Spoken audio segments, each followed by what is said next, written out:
زمانہ گزرا، کسی ملک میں ایک گاؤں تھا جس میں ایک کسان اپنی بیوی اور بیٹی کے ساتھ رہتا تھا۔ اس کی بیٹی کا نام لالا رخ تھا اور وہ 15-16 سال کی ایک نہایت حسین و جمیل لڑکی تھی۔ وہ بہت با اخلاق اور ہر کسی کے دکھ درد میں کام آنے والی لڑکی تھی۔ لالا رخ گھر کے کاموں میں اپنی ماں کا ہاتھ بھی بٹاتی تھی اور مرغیوں کی دیکھ بھال بھی کرتی تھی۔ ان کاموں سے فارغ ہو کر وہ اپنی بکریوں کو قریبی جنگل میں چرانے کے لیے لے جاتی۔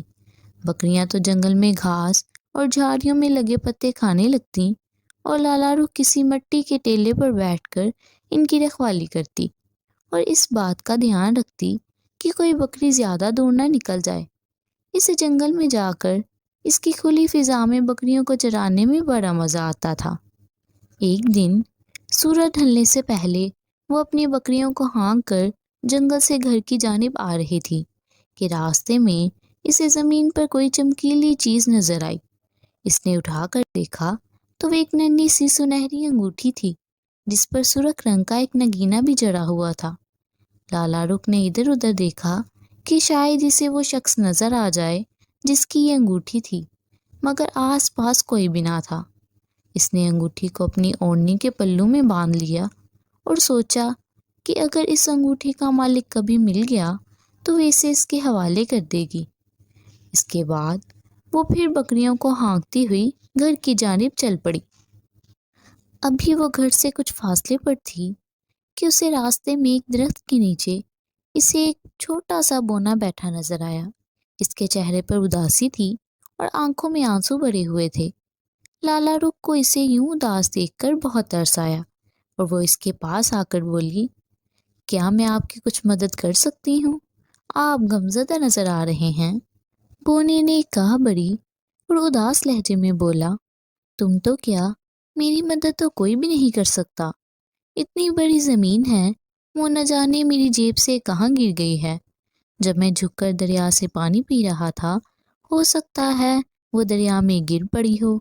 لالا رخ اس کی بات سن کر ہنس پڑی۔ کہیں آپ کی انگوٹھی تو نہیں کھو گئی ہے؟ اس نے ہنستے ہوئے سوال کیا۔ اس کی بات سن کر بونا حیرت سے اچھل پڑا۔ لڑکی، تمہیں کیسے پتہ چلا کہ میری انگوٹھی کھو گئی ہے؟ اس نے حیرانی سے کہا۔ مجھے کچھ دور زمین پر سے ایک انگوٹھی ملی تھی اور میں نے آپ کی باتوں سے اندازہ کر لیا تھا کہ یہ آپ کی ہی ہوگی۔ لالا رخ نے اپنی اوڑھنی کے پلو سے انگوٹھی نکال کر بونے کے حوالے کر دی۔ بونا خوش ہو گیا۔ اس نے انگوٹھی لے کر احتیاط سے اپنی جیب میں رکھ لی اور لالا رخ سے بولا، یہ ایک بہت ہی قیمتی انگوٹھی ہے، اسے بیچ کر تمہیں بہت ساری رقم مل سکتی تھی، مگر تم ایک اچھی اور نیک دل لڑکی ہو اور تمہارے دل میں ذرا سا بھی لالچ نہیں۔ میں تمہارا شکر گزار ہوں۔ یہ انگوٹھی میں نے اپنی پیاری بیوی کو تحفے میں دینے کے لیے لی تھی۔ میں خوش ہوں کہ آپ کی انگوٹھی آپ کو مل گئی ہے، لالا رخ نے کہا۔ بونے نے مسکرا کر اس کی بات سنی اور اپنے قبیلے میں سے چاندی کی ایک ڈبیا نکال کر اسے لالا رخ کو دیتے ہوئے بولا، لڑکی، میں تمہاری نیکی کا انعام تو نہیں دے سکتا کیونکہ اس وقت میرے پاس کوئی قیمتی چیز نہیں ہے۔ ہاں، جنگل سے گزرتے ہوئے ایک جادوگرنی کے گھر کی کھڑکی کے نیچے سے مجھے یہ ڈبیا ملی تھی۔ اس میں ایک بیج ہے اور مجھے یقین ہے کہ یہ جادو کا بیج ہوگا۔ گھر جا کر اسے زمین میں بو دینا، ہو سکتا ہے اس میں سے ایسا درخت نکل آئے جس میں بجائے پھولوں اور پھلوں کے سونے چاندی کی اشرفیاں لگتی ہوں۔ اگر ایسا ہو گیا تو مزے آ جائیں گے، تم امیر ہو جاؤ گی۔ لالا رخ نے ڈبیا لے کر بونے کا شکریہ ادا کیا۔ بونے نے اپنے منہ میں دونوں ہاتھوں کی ایک ایک انگلی ڈال کر زور سے سیٹی بجائی۔ سیٹی کی آواز سنتے ہی سامنے کی جھاڑیوں میں ہلچل سی مچی اور ان میں سے بونے سے کچھ بڑے قد کا ایک گھوڑا نکل کر آیا اور اس کے پاس کھڑا ہو گیا۔ اس کے منہ میں گھاس دبی ہوئی تھی جسے وہ مزے لے کر کھا رہا تھا۔ بونے نے لالا رخ کو خدا حافظ کہا اور اپنے چھوٹے سے گھوڑے پر سوار ہو کر لمحہ بھر میں ہی نظروں سے اوجھل ہو گیا۔ لالا رخ خوش خوش گھر آئی۔ گھر آ کر اس نے بکریوں کو ان کے گھونٹوں سے باندھ دیا۔ پھر اس نے صحن میں ایک اچھی سی جگہ دیکھ کر زمین کھودی اور اس میں وہ جادو کا بیج دبا دیا۔ بیج دبانے کے بعد اس نے اس پر تھوڑا سا پانی بھی چھڑک دیا اور اپنے دوسرے کاموں میں مصروف ہو گئی۔ تھوڑی دیر بعد کسان بھی کھیتوں سے گھر میں لوٹ آیا۔ رات ہو گئی تھی۔ کسان، اس کی بیوی اور لالا رخ نے کھانا کھایا اور سونے کے لیے بستروں پر لیٹ گئے۔ اگلی صبح جب لالا رخ اٹھی تو اس نے اس جگہ جہاں بیج بویا تھا وہاں ایک مٹر کا پودا دیکھا۔ لالا رخ کو بہت حیرت ہوئی، ایک تو اس بات پر کہ ایک ہی رات میں مٹر کا پودا زمین سے کیسے نکل آیا اور اتنا بڑا ہو گیا، دوسری حیرت اس بات پر تھی کہ اس پودے کی شاخ میں ایک مٹر کی پھلی بھی لگی ہوئی تھی۔ وہ سمجھ گئی کہ جادو کی بیج کی وجہ سے ایسا ہوا ہے۔ اس نے جلدی سے مٹر کی پھلی پودے سے توڑی اور اسے چھیل کر دیکھنے لگی۔ اسے چھیلا تو اندر مٹر کے دانے نہیں تھے، بلکہ ایک بہت ہی چھوٹا سا لڑکا آنکھیں بند کیے لیٹا تھا۔ لالا رخ ڈرپوک لڑکی نہیں تھی، اس لیے وہ اس عجیب و غریب چھوٹے سے لڑکے کو دیکھ کر ذرا بھی نہیں ڈری۔ اس نے جلدی سے اس لڑکے کو پھلی سے نکال کر اپنی ہتھیلی پر رکھ لیا اور اسے غور سے دیکھنے لگی۔ پھلی سے نکلتے ہی لڑکے کی آنکھیں کھل گئیں اور وہ اٹھ کر بیٹھ گیا۔ میں کہاں ہوں؟ لڑکے نے حیرت سے آنکھیں جھپکاتے ہوئے پوچھا۔ لگتا ہے میں دیووں کی دنیا میں پہنچ گیا ہوں، اتنی بڑی لڑکی تو میں نے آج تک نہیں دیکھی۔ تم میری ہتھیلی پر ہو ننھے لڑکے؟ میں دیو نہیں بلکہ عام انسان ہی ہوں، تم ہی بس بہت چھوٹے سے ہو، لالا رخ نے مسکراتے ہوئے کہا۔ وہ اس ننھے لڑکے کو دیکھ کر خوش ہو گئی تھی۔ اس نے دل میں سوچ لیا تھا کہ وہ اس لڑکے کو اپنے گھر میں ہی رکھے گی۔ مجھے بھوک لگ رہی ہے، لڑکے نے کہا۔ کیا مجھے کچھ کھانے کو ملے گا؟ لالا رخ نے کہا۔ تم کیا کھاؤ گے؟ مجھے بتا دو۔ جو کی روٹی اور مکھن تو تم کھا نہیں سکو گے، جو کی روٹی تو بہت بڑی ہوتی ہے۔ کیا تم اخروٹ کا حلوہ بنا سکتی ہو؟ لڑکے نے جلدی سے پوچھا۔ بنا تو میں لوں گی، مگر اس کے لیے مجھے اخروٹ لینے کے لیے پہاڑوں پر جانا ہوگا، ہمارے گھر میں اخروٹ نہیں ہیں، لالا رخ نے کہا۔ ٹھیک ہے، مجھے بھی اپنے ساتھ لے چلو، لڑکے نے کہا۔ لالا رخ لڑکے کو ہاتھ میں لے کر اپنی ماں کے پاس پہنچی اور اس کے متعلق بتایا۔ مٹر کی پھلی سے نکلنے والے لڑکے کو دیکھ کر اس کی ماں ڈر گئی۔ اتنا چھوٹا سا لڑکا تو اس نے کبھی نہیں دیکھا تھا۔ اس کا خوف محسوس کر کے لڑکے کا ہنستے ہنستے برا حال ہو گیا۔ وہ اپنی ہنسی روکنے کی کوشش کرتے ہوئے بولا، آپ اتنی بڑی ہو کر مجھ سے ڈر گئی ہیں، مگر میں اتنا چھوٹا ہونے کے باوجود بھی آپ سے نہیں ڈرا۔ لڑکا تھا تو چھوٹا، مگر باتیں مزے کی کرتا تھا۔ اس کی بات سن کر لالا رخ کی ماں مسکرانے لگی اور اس کا خوف دور ہو گیا۔ لالا رخ نے اپنی ماں سے کہا، آج میں بکریوں کو جنگل میں نہیں لے جاؤں گی، انہیں یہی چارہ ڈال دوں گی۔ مجھے پہاڑوں پر جا کر وہاں سے اخروٹ لینا ہے تاکہ اس ننھے لڑکے کے لیے حلوہ بنا سکوں۔ ٹھیک ہے، مگر خوب دیکھ بھال کر جانا، وہاں پر بڑے خطرات ہوتے ہیں۔ تم واپس آؤ گی تو میں اس لڑکے کا ناریل کے چھلکے سے بستر بنا کر رکھوں گی اور اس کے چھوٹے چھوٹے کپڑے اور جوتے بھی بناؤں گی۔ مجھے یہ لڑکا بہت پسند آیا ہے، اگر یہ بڑا ہوتا تو میں تمہاری شادی اس سے کر دیتی، اس کی ماں نے مسکرا کر کہا۔ اپنی شادی کا سن کر لالا رخ کا چہرہ مارے شرم کے گلابی ہو گیا اور وہ مٹر کی پھلی والے لڑکے کو لے کر جلدی سے کمرے سے نکل گئی۔ کسان تو منہ اندھیرے ہی کھیتوں پر کام کرنے کے لیے نکل گیا تھا، اس لیے وہ اس لڑکے سے نہیں مل سکا تھا۔ تھوڑی دیر بعد لالا رخ نے اپنے باپ کا گھوڑا استبل سے نکالا، لڑکے کو ایک چھوٹی سی جالی والی مخملی تھیلی میں رکھ کر تھیلی کو اپنے گلے سے لٹکایا اور گھوڑے پر سوار ہو کر پہاڑوں کی جانب روانہ ہو گئی۔ پہاڑوں کے پاس پہنچ کر وہ تھوڑی دیر سستانے کے لیے ایک جگہ درختوں کی گھنی چھاؤں میں بیٹھ گئی۔ گھوڑے کو اس نے ایک درخت سے باندھ دیا تھا۔ اس نے لڑکے کو تھیلی سے نکال کر اپنی ہتھیلی پر رکھ لیا۔ وہ دلچسپی سے چاروں طرف دیکھ رہا تھا۔ لالا رخ نے کہا، اب ہم یہاں سکون سے کچھ دیر بیٹھتے ہیں۔ تم مجھے اپنے متعلق بتاؤ کہ تم کون ہو، اس مٹر کی پھلی میں کیسے پہنچے؟ مجھے تو یہ سب جادو کی باتیں لگ رہی ہیں۔ لڑکے نے کہا، تم ٹھیک سمجھی ہو، یہ سب ایک ظالم جادوگرنی کا کیا دھرا ہے۔ ٹھہرو، میں شروع سے تمہیں اپنی پوری کہانی سناتا ہوں۔ میرا نام دلاور ہے۔ میں بھی عام لڑکوں کی طرح تھا اور اپنے ماں باپ کے ساتھ ایک گاؤں میں رہتا تھا۔ ایک دفعہ گاؤں میں وبائی امراض پھوٹ پڑے، جس سے میری ماں اس دنیا سے چل بسی۔ اس وقت کوئی 8 سال کا تھا میں۔ کچھ دنوں بعد میرے باپ نے دوسری شادی کر لی۔ سوتیلی ماں کا سلوک میرے ساتھ اچھا نہ تھا۔ وہ ذرا ذرا سی بات پر مجھے دھن کر رکھ دیتی، اور شام کو جب میرا باپ گھر آتا تو اس سے میری سچی جھوٹی شکایتیں کرتی۔ ان شکایتوں کو سن کر میرا باپ غصے میں آ جاتا اور میری پٹائی شروع کر دیتا۔ انہی حالات میں سالوں گزر گئے اور میں 18 سال کا ہو گیا۔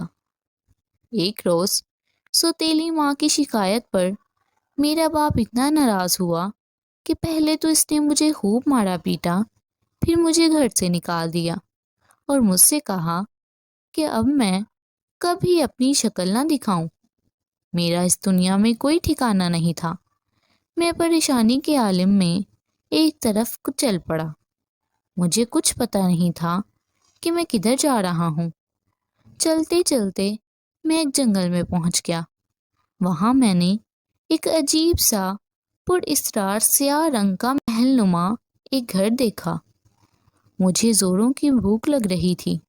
میں نے سوچا کہ شاید مجھے اس گھر سے کھانے کو کوئی چیز مل جائے۔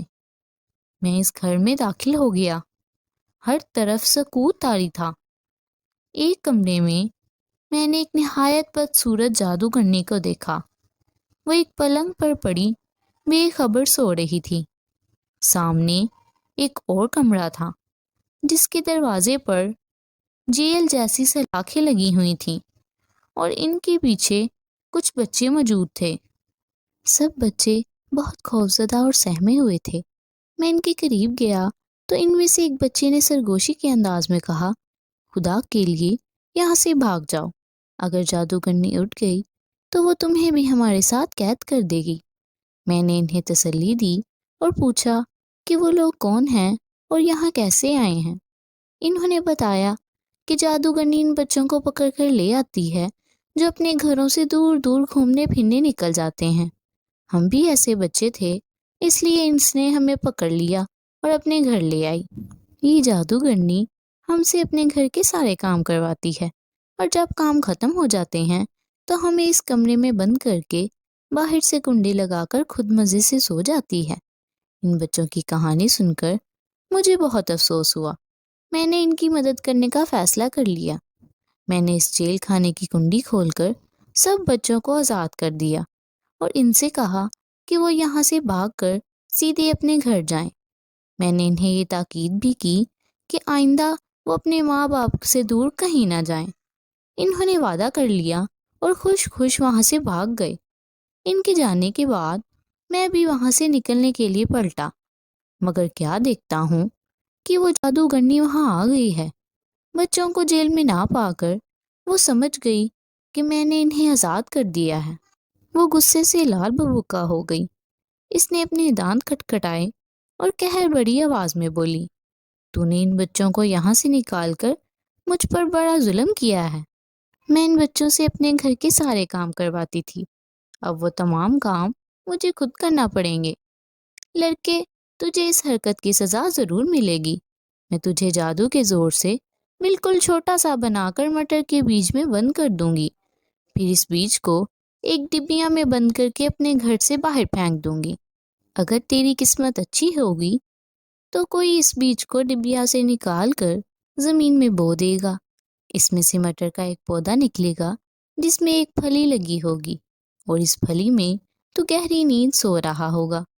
ہاں، اگر کوئی نیک دل لڑکی تجھے پھلی سے نکال کر اخروٹ کا حلوہ بنا کر تجھے کھلائے گی تو تب ہی تو اپنی اصل شکل میں آ سکے گا۔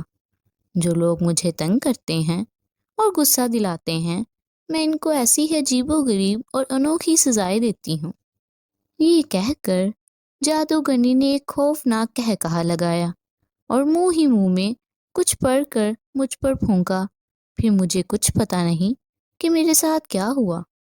لالا رخ دلاور کی کہانی بہت دلچسپی سے سن رہی تھی۔ کہانی ختم ہوئی تو وہ بولی، دلاور تم فکر مت کرو، میں تمہیں اخروٹ کا حلوہ بنا کر کھلاؤں گی تاکہ تم پر سے جادو کا اثر ختم ہو جائے۔ ویسے تمہاری دکھ بھری کہانی سن کر میرا دل بڑھایا ہے، تم نے بہت دکھ اٹھائے ہیں۔ اب اطمینان رکھو، تم ہمارے گھر میں ہمارے ساتھ ہی رہنا، وہاں تمہیں کوئی تکلیف نہیں ہوگی۔ اس کے بعد وہ اٹھی۔ پہاڑ کے دامن میں اخروٹ کے درخت تھے، اس نے درختوں سے اخروٹ توڑے اور دلاور کے ساتھ واپس گھر آ گئی۔ اس کی ماں نے کھانا تیار کر رکھا تھا، مگر لالا رخ کو تو ذرا سی بھی بھوک نہیں تھی۔ وہ تو یہ چاہ رہی تھی کہ جلد سے جلد اخروٹ کا حلوہ بنائے اور دلاور کو کھلا دے۔ اس نے دلاور کو زمین پر چھوڑ دیا تھا اور وہ باورچی خانے میں بھاگا بھاگا پھر رہا تھا۔ لالا رخ نے ایک چھوٹی سی ہنڈیا کو دھو کر اس میں مکھن ڈال کر سوجی بھونی، پھر اس میں کشمش، پستے، کھوپر اور پہاڑ پر سے لائے ہوئے اخروٹ ڈالے۔ حلوے کی خوشبو پورے گھر میں پھیلی ہوئی تھی۔ تھوڑی دیر میں حلوہ تیار ہو گیا۔ لالا رخ نے امرود کا ایک پتا لیا اور اسے گول گول کاٹ کر ایک چھوٹی سی پلیٹ بنائی اور اس میں حلوہ ڈال کر اس پر چاندی کے ورق لگائے اور پلیٹ دلاور کے سامنے رکھ دی۔ گھر میں اتنا چھوٹا کوئی چمچ تو نہ تھا کہ وہ اس سے حلوہ کھا سکے، اس لیے لالا رخ نے امرود کے پتے کے موٹے ڈنڈل سے ایک چھوٹا سا چمچ بھی بنا دیا تھا۔ دلاور نے اس چمچ سے حلوہ کھانا شروع کر دیا۔ دلاور کو حلوہ بہت پسند آیا۔ دلاور نے ڈنڈل والے چمچ میں تھوڑا سا حلوہ لے کر لالا رخ کو بھی کھلانا چاہا۔ اس کی اس حرکت پر لالا رخ ہنس پڑی اور بولی، یہ میں نے تمہارے لیے بنایا ہے، تم ہی کھاؤ۔ لالا رخ کی ماں بھی وہیں بیٹھی ہوئی تھی۔ لالا رخ نے مسکرا کر اس سے کہا، ماں اب دلاور ٹھیک ہو جائے گا۔ خدا کرے ایسا ہی ہو، میں تو حیران ہوں کہ دنیا میں اتنے چھوٹے چھوٹے سے لڑکے بھی ہوتے ہیں۔ میں تو ڈر رہی تھی کہ اسے مرغی ٹھونک مار کر نہ کھا جائے یا بلی سے اپنے بچوں کے ساتھ کھیلنے کے لیے نہ لے جائے۔ لالا رخ نے اپنی ماں کو دلاور کی پوری داستان شروع سے آخر تک سنا دی۔ اس کی ماں یہ تمام باتیں سن کر دنگ رہ گئی اور دلاور کی سوتیلی ماں ظالم باپ اور جادوگرنی کو برا بھلا کہنے لگی۔ اچانک وہ دونوں چونک گئیں۔ کھلی کھڑکی سے دھنگ کے ساتھ رنگوں کی روشنی اندر آنے لگی اور دلاور کو اپنے حصار میں لے کر اس کے گرد چکر کاٹنے لگی۔ یہ روشنی اتنی تیز تھی کہ لالا رخ اور اس کی ماں کی آنکھیں کھیراں ہو گئیں۔ جب روشنی کے 3 چکر پورے ہو گئے تو اس روشنی میں سے 17-18 سال کا ایک نہایت حسین و جمیل لمبے قد کا نوجوان لڑکا برآمد ہوا اور اس کے ساتھ ہی رنگ برنگی روشنی غائب ہو گئی۔ لڑکے نے مسکراتے ہوئے کہا، لالا رخ میں دلاور ہوں، مجھ پر سے جادو کا اثر ختم ہو گیا ہے۔ لالا رخ یہ سن کر خوش ہو گئی۔ اس کی ماں بھی حیرت بھری نظروں سے دلاور کو دیکھے جا رہی تھی۔ وہ کسی شہزادے کی طرح خوبصورت تھا۔ اتنی دیر میں کسان بھی دوپہر کا کھانا کھانے گھر آ گیا۔ اس نے دلاور کو دیکھا تو اپنی بیوی سے اس کے متعلق پوچھا۔ اس کی بیوی نے ساری کہانی سے بھی سنا دی۔ کسان کو جب تمام باتیں پتہ چلیں تو وہ بہت حیران ہوا۔ سب نے مل کر کھانا کھایا۔ فیصلہ یہ ہوا کہ اب دلاور ان کے ساتھ ہی رہے گا۔ وہ بھی بخوشی راضی ہو گیا۔ جب کسان دوبارہ کھیتوں پر چلا گیا تو دلاور، لالا رخ اور اس کی ماں تینوں باتوں میں مصروف ہو گئے۔ دلاور نے لالا رخ کی ماں سے کہا، بس اب تو میرے دل میں ایک ہی خوف ہے۔ لالا رخ اور اس کی ماں اس کی طرف سوالیہ نظروں سے دیکھنے لگیں۔ جب اس نے مزید کچھ نہیں کہا تو لالا رخ کی ماں نے پوچھا، دلاور بیٹا کیسا خوف؟ یہی کہ آپ اپنی بات نہ بھول جائیں۔ دلاور نے جھوٹ موٹ کی اداسی سے کہا۔ کون سی بات؟ لالا رخ کی ماں نے حیرت سے پوچھا۔ وہی بات جو آپ نے آج صبح کی تھی کہ اگر یہ بڑا ہوتا تو میں اس کی شادی لالا رخ سے کر دیتی۔ لالا رخ تو یہ سن کر شرما گئی، مگر اس کی ماں ہنس کر بولی، جب میں نے ایک بات کہہ دی تو کہہ دی، میں اسے کیوں کر بھولوں گی۔ تھوڑے دنوں بعد دلاور اور لالا رخ کی شادی ہو گئی۔